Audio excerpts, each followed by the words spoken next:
Darkly Dreaming Dexter Chapter 14 being read by I, Michael C. Hall. Please like and subscribe.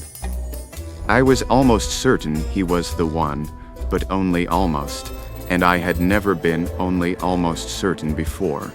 I felt weak, intoxicated, half sick with a combination of excitement and uncertainty and complete wrongness.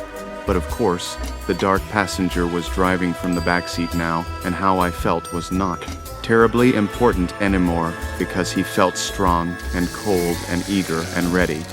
And I could feel him swelling inside me, surging up out of the Dexter dark corners of my lizard brain, a rising and swelling that could only end one way, and that being the case it rather had to be. With this one, I had found him several months ago, but after a little bit of observation, I decided that the priest was a sure thing, and this one could wait a little longer until I was positive. How wrong I had been. I now found he couldn't wait at all. He lived on a small street in Coconut Grove. A few blocks to one side of his crummy little house, the neighborhood was low income, black housing, barbecue joints, and crumbling churches. Half a mile in the other direction, the millionaires lived in overgrown modern houses and built coral walls to keep out people like him. But Jamie Jaworski was right in between, in a house he shared with a million palmetto bugs and the ugliest dog I had ever seen. It was still a house he shouldn't have been able to afford. Jaworski was a part-time janitor at Ponce de Leon Junior High, and as far as I could tell, that was his only source of income. He worked 3 days a week, which might be just enough to live on, but not much more. Of course, I was not interested in his finances. I was very interested in the fact that there had been a small but significant increase in runaway children from Ponce since Jaworski had begun to work there. All of them 12 to 13-year-old light-haired girls, light-haired, that was important. For some reason, it was the kind of detail that police often seem to overlook, but always jumped out at someone like me. Perhaps it didn't seem politically correct. Dark-haired girls and dark-skinned girls should have an equal opportunity to be kidnapped, sexually abused, and then cut up in front of a camera, don't you think? Jaworski, too, often seemed to be the missing kid's last witness. The police had talked to him, held him overnight, questioned him, and had not been able to make anything stick to him. Of course, they have to meet certain petty legal requirements. Torture, for example, was frowned on lately, for the most part. And without some very forceful persuasion, Jamie Jaworski was never going to open up about his hobby. I know I wouldn't, but I knew he was doing it. He was helping those girls disappear into very quick and final movie careers. I was almost positive I had not found any body parts and hadn't seen him do it, but everything fit. And on the internet, I did manage to locate some particularly inventive pictures of 3 of the missing girls. They did not look very happy in those pictures, although some of the things they were doing were supposed to bring joy, I have been told. I could not positively connect Jaworski with the pictures, but the mailbox address was South Miami, a few minutes from the school. And he was living above his means. And in any case, I was being reminded with increasing force from the dark backseat that I was out of time, that this was not a case where certainty was terribly important. But the ugly dog worried me. Dogs were always a problem. They don't like me, and they quite often disapprove of what I do to their masters, especially since I don't share the good pieces. I had to find a way around the dog to Jaworski. Perhaps he would come out. If not, I had to find a way in. I drove past Jaworski's house 3 times, but nothing occurred to me. I needed some luck, and I needed it before the dark passenger made me do something hasty. And just as my dear friend began to whisper imprudent suggestions, I got my small piece of luck. Jaworski came out of his house and climbed into his battered red Toyota pickup as I drove past. I slowed down as much as I could. and in a moment he backed out and yanked his little truck toward Douglas Road. I turned around and followed. I had no idea how I was going to do this. I was not prepared. I had no safe room, no clean coveralls, nothing but a roll of duct tape and a fillet knife under my seat. I had to be unseen, unnoticed, and perfect, and I had no idea how. I hated to improvise, but I was not being offered a choice. Once again, I was lucky. Traffic was very light as Jaworski drove south to Old Cutler Road, and after a mile or so, he turned left toward the water. Another huge new development was going up to improve life for all of us by turning trees and animals into cement and old people from New Jersey. Jaworski drove slowly through the construction, past half a golf course with the flags in place but no grass on it, until he came almost to the water. The skeleton of a large, half-finished block of condos blotted out the moon. I dropped far back, turned out my headlights, and then inched close enough to see what my boy was up to. Jaworski had pulled in beside the block of condos to be and parked. He got out and stood between his little truck and a huge pile of sand. For a moment he just looked around, and I pulled onto the shoulder and turned off the engine. Jaworski stared at the condos and then down the road toward the water.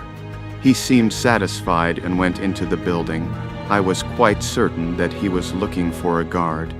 I was too. I hoped he had done his homework.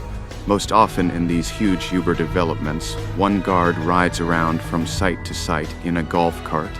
It saves money, and anyway, this is Miami. A certain amount of the overhead on any project is for material that is expected to disappear quietly. It looked to me like Jaworski planned to help the builder meet his quota. I got out of my car and slipped my fillet knife and duct tape into a cheap tote bag I'd brought along. I had already stuffed some rubberized gardening gloves and a few pictures inside it, nothing much, just trifles I'd downloaded from the internet. I shrugged the bag onto my shoulder and moved quietly through the night until I came to his grungy little truck. The bed was as empty as the cab. Heaps of Burger King cups and wrappers, empty Camel packs on the floor. Nothing that wasn't small and dirty like Jaworski himself. I looked up. Above the rim of the half condo, I could just see the glow of the moon. A night wind blew across my face, bringing with it all the enchanting odors of our tropical paradise. Diesel oil, decaying vegetation, and cement. I inhaled it deeply and turned my thoughts back to Jaworski. He was somewhere inside the shell of the building. I didn't know how long I had, and a certain small voice was urging me to hurry. I left the truck and went into the building. As I stepped through the door, I heard him, or rather, I heard a strange whirring, rattling sound that had to be him, or I paused. The sound came from off to one side, and I footed over to it. A pipe ran up the wall, an electrical conduit. I placed a hand on the pipe and felt it vibrate, as if something inside was moving. A small light went on in my brain. Jaworski was pulling out the wire. Copper was very expensive, and there was a thriving black market for copper in any form. It was one more small way to supplement a meager janitorial salary, helping to cover the long, poverty-strewn stretches between young runaways. He could make several $100s for one load of copper. Now that I knew what he was up to, a vague outline of an idea began to take root in my brain. From the sound, he was above me somewhere. I could easily track him, shadow him until the time was right, and then pounce. But I was practically naked here, completely exposed and unready. I was used to doing these things a certain way. To step outside my own careful boundaries made me extremely uncomfortable. A small shudder crawled up my spine. Why was I doing this? The quick answer, of course, was that I wasn't doing it at all. My dear friend in the dark backseat was doing it. I was just along because I had the driver's license, but we had reached an understanding, he and I. We had achieved a careful, balanced existence, a way to live together through our Harry solution. And now he was rampaging outside Harry's careful, beautiful chalk lines. Why, anger, was the invasion of my home really such an outrage that it woke him to strike out in revenge? He didn't feel angry to me's always. He seemed cool, quietly amused, eager for his prey. And I didn't feel angry either. I felt half drunk, high as a kite, teetering on the knife edge of euphoria, wobbling through a series of inner ripples that felt curiously like I have always thought emotions must feel. And the giddiness of it had driven me to this dangerous, unclean, unplanned place, to do something on the spur of the moment that always before I had planned carefully. And even knowing all this, I badly wanted to do it, had to do it. Very well then, but I didn't have to do it undressed. I looked around. A large pile of sheetrock squatted at the far end of the room, bound with shrink wrap. A moment's work and I had cut myself an apron and a strange transparent mask from the shrink wrap. Nose, mouth, and eyes sliced away so I could breathe, talk, and see. I pulled it tight, feeling it mash my features into something unrecognizable. I twisted the ends behind my head and tied a clumsy knot in the plastic. Perfect anonymity, it might seem silly, but I was used to hunting with a mask, and aside from a neurotic compulsion to make everything right, it was simply one less thing to think about. It made me relax a little, so it was a good idea. I took the gloves from the tote bag and slipped them on. I was ready now. I found Jaworski on the third floor, a pile of electrical wire pooled at his feet. I stood in the shadows of the stairwell and watched as he pulled out wire. I ducked back into the stairwell and opened my tote bag. Using my duct tape, I hung up the pictures I had brought along, sweet little photos of the runaway girls in a variety of endearing and very explicit poses. I taped them to the concrete walls where Jaworski would see them as he stepped through the door onto the stairs. I looked back in at Jaworski. He pulled out another 20 yards of wire. It stuck on something and would pull no more. Jaworski yanked twice, then pulled a pair of heavy cutters from his back pocket and snipped the wire. He picked up the wire lying at his feet and wound it into a tight coil on his forearm. Then he walked toward the stairs toward me. I shrank back into the stairwell and waited. Jaworski wasn't trying to be quiet. He was not expecting any interruption, and he certainly wasn't expecting me.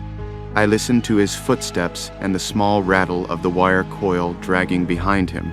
Closer he came through the door, and a step passed without seeing me. And then he saw the pictures. "Woof," he said, as though he had been hit hard in the stomach. He stared, slack-jawed, unable to move, and then I was behind him with my knife at his throat. "Don't move and don't make a sound," we said. "Hey, look it," he said. I turned my wrist slightly and pushed the knife point into his skin under the chin. He hissed as a distressing, awful little spurt of blood squirted out. So unnecessary. Why can't people ever listen? I said, "Don't make a sound," we told him, and now he was quiet. And then the only sound was the ratcheting of the duct tape, Jaworski's breathing, and the quiet chuckle from the dark passenger. I taped over his mouth, twisted a length of the janitor's precious copper wire around his wrists, and dragged him over to another stack of shrink-wrapped sheetrock. In just a few moments I had him trussed up and secured to the makeshift table. "Let's talk," we said in the dark passenger's gentle, cold voice. He didn't know if he was allowed to speak, and the duct tape would have made it difficult in any case, so he stayed silent. "Let's talk about runaways," we said, ripping the duct tape from his mouth. "Yal ho, what I mean," he said, but he was not very convincing. "I think you know what I mean," we told him. "None." "Oh," he said. Yes, we said, probably one word too clever. My timing was off, the whole evening was off, but he got brave. He looked up at me in my shiny face. "What are you, a cop or something?" he asked. "No," we said, and sliced off his left ear. It was closest. The knife was sharp, and for a moment he couldn't believe it was happening to him. Permanent and forever, no left ear. So I dropped the ear on his chest to let him believe. His eyes got huge, and he filled his lungs to scream, but I stuffed a wad of plastic wrap in his mouth just before he did. None of that, we said. Worse things can happen, and they would, oh definitely, but he didn't need to know that yet. The runaways, we asked gently, coldly, and waited for just a moment, watching his eyes to make sure he wouldn't scream, then removed the gag. Jesus, he said hoarsely, my ear you have another, just as good, we said. Tell us about the girls in those pictures. Us, what do you mean us, Jesus? That hurts, he whimpered. Some people just don't get it. I put the plastic stuff back in his mouth and went to work.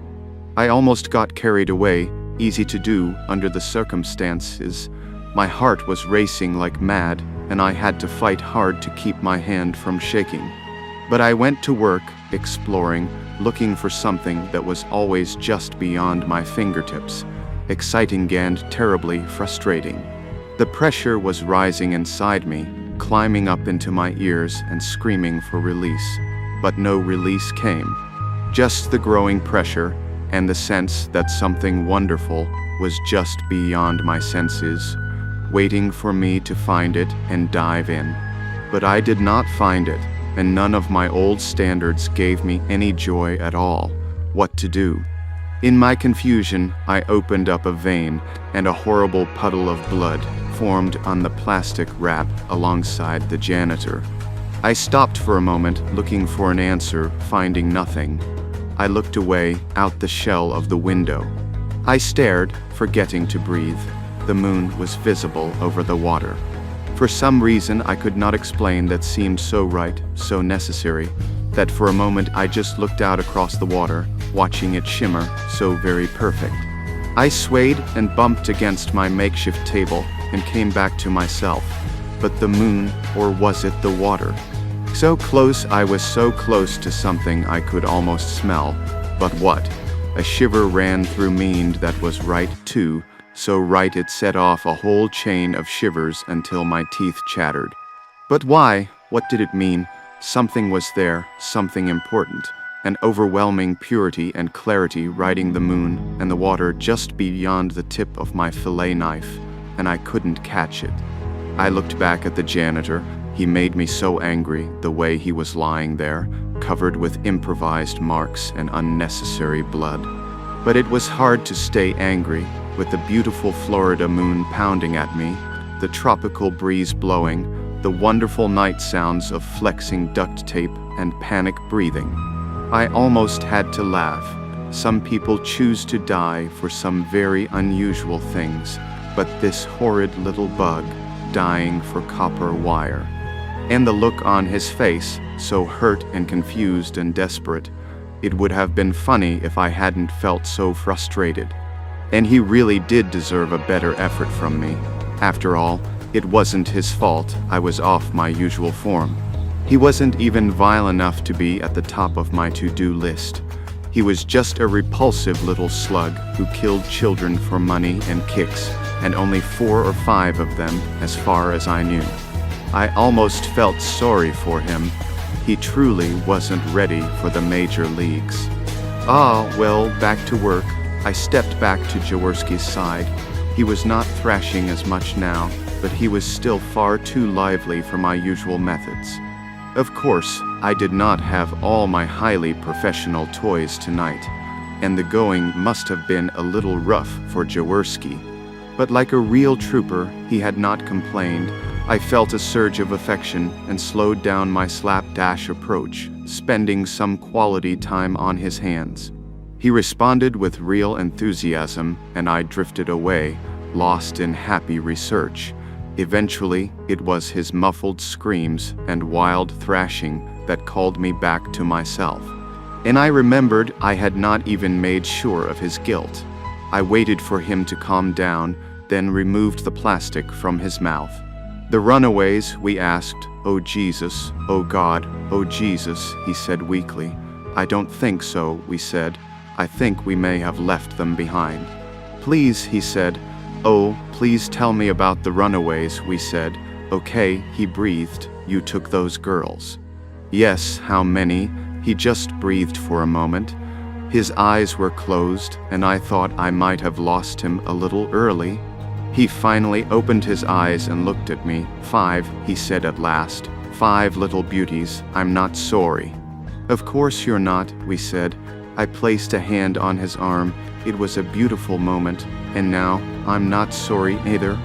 I stuffed the plastic into his mouth and went back to work.